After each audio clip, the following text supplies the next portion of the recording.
हुकूमत को कितना एड्रेस करने की ज़रूरत है कि हम एक जानिब रिलीफ देने की कोशिश कर रहे हैं लेकिन उसका इम्पैक्ट भी नहीं आ रहा, महंगा हो रहा है तो फिर सब महंगा हो रहा है।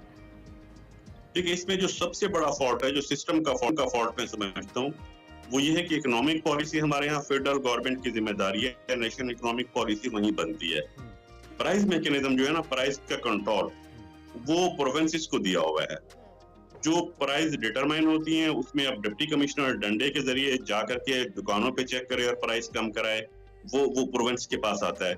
इसी तरह पेट्रोल की जब ऑयल प्राइसेस कम की गई, तो आप देखें, आप नोट कीजिएगा, फेडरल मिनिस्टर ने सिर्फ ये कहा कि हम तवक्को करते हैं कि इसका इम्पैक्ट जो है वो जाएगा ट्रांसपोर्ट के किरायों में।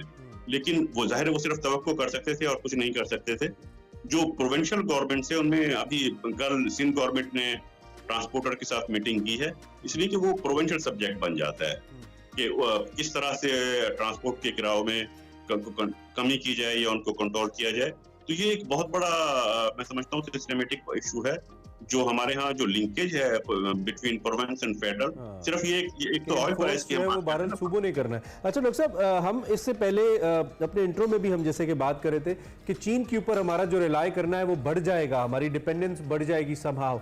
पाकिस्तान बिटवीन द लाइन दुनिया को ये बात बावर भी करा रहा है, दो कि चीन हमारा बहुत अच्छा दोस्त है, लेकिन जिन ममालिक के साथ ऑलरेडी हमारे स्ट्रेटेजिक ताल्लुकात हैं, जिसमें मैं अमेरिका का नाम भी लेना चाहूँगा, उनको कुछ खास अच्छा गवारा नहीं है हमारे चीन के साथ बढ़ते ताल्लुकात, आपको मालूम ही। और चाइना जो कंटेनमेंट है, ये एक इंपॉर्टेंट जुज़्व है फॉरेन पॉलिसी का, हम अगर अमेरिका की बात करते हैं।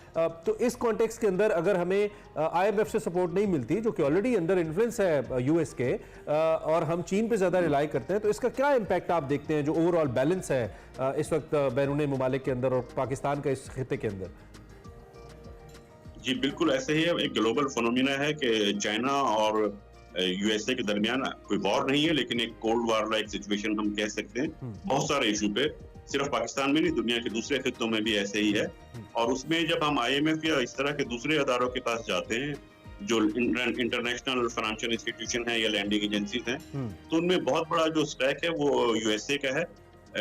इवन IMF का जो बोर्ड है, अभी तो हम स्टाफ लेवल मुआहदे की बात कर रहे हैं, अगर स्टाफ लेवल मुआहदे से आगे जाएं तो आखिर में जो एप्लीकेशन आपकी अप्रूव करना होती है वो बोर्ड लेवल पे होती है, स्टाफ लेवल से के बाद अगली स्टेज जो होती है।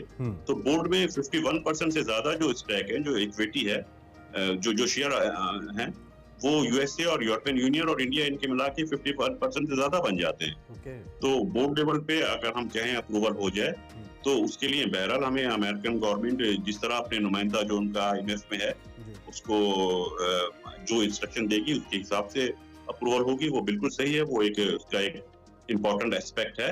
लेकिन उसमें चाइना के पास हम जब रीशेड्यूलिंग की बात करते हैं, उसमें एक चीज हमें समझनी होगी कि चाइना की एक प्रैक्टिस है कि दुनिया भर में और पाकिस्तान में भी यही है कि चाइना से जो लोन आता है वो mostly machinery, plant, raw material, इस तरह की इन चीजों के फॉर्म में आता है, इन्वेस्टमेंट की फॉर्म में। वो फॉरेन एक्सचेंज की फॉर्म में नहीं आता, वो कैश की फॉर्म में नहीं होता। तो हमें जो अभी जरूरत है फौरी तौर पे, जो हम बात कर रहे हैं कि डिफॉल्ट से बचने के लिए, इंटरनेशनल पेमेंट्स के लिए, वो तो कैश की जरूरत है ना, हमें फॉरेन एक्सचेंज रिजर्व। अच्छा डॉक्टर साहब, टाइम कम है, बिल्कुल इंडियन ये बता दीजिएगा, आपने कहा कि हम डिफॉल्ट और बैंक्रप्सी में, एक तो आपने हमें फर्क बताया, दूसरा आपने कहा कि वो मुल्क जिसके पास एसेट्स मौजूद हों बट लिक्विडिटी ना हो, उस मुल्क की कैटेगरी में हम फॉल करें। इस वक्त एसेट्स हैं लेकिन हमारे पास पैसे नहीं है जिसकी बेस पे हम अपनी जो मामूलात की पेमेंट उसको चलाएं। कोई सोल्यूशन हल इस पॉइंट ऑफ टाइम के ऊपर जो हमारी फाइनेंस मिनिस्ट्री जिस पे जा सकती है? देखिए, अब फाइनेंस मिनिस्ट्री जो है वो खासतौर पे इसाक डार साहब की प्रैक्टिस रही है पहली हुकूमत में भी, कि वो इस तरह की सूरत हाल से जब भी उनको निकलना होता है तो वो फोकस करते हैं कि हम इंटरनेशनल मार्केट से स्कूक या बॉन्ड्स के जरिए जो है वो एक बोरोविंग कर लेते हैं। वो बोरोविंग कर लेते हैं, लेकिन इस वक्त अभी भी वो ये सोच रहे जरूर होंगे, लेकिन इस तरह की जो बोरोविंग होती है इस वक्त वो बहुत कॉस्टली है। उसके दो रीजन, एक तो इंटरनेशनल इंटरेस्ट रेट ज्यादा है, दूसरे पाकिस्तान की जो रेटिंग है, सॉवरेन रेटिंग, वो खराब है।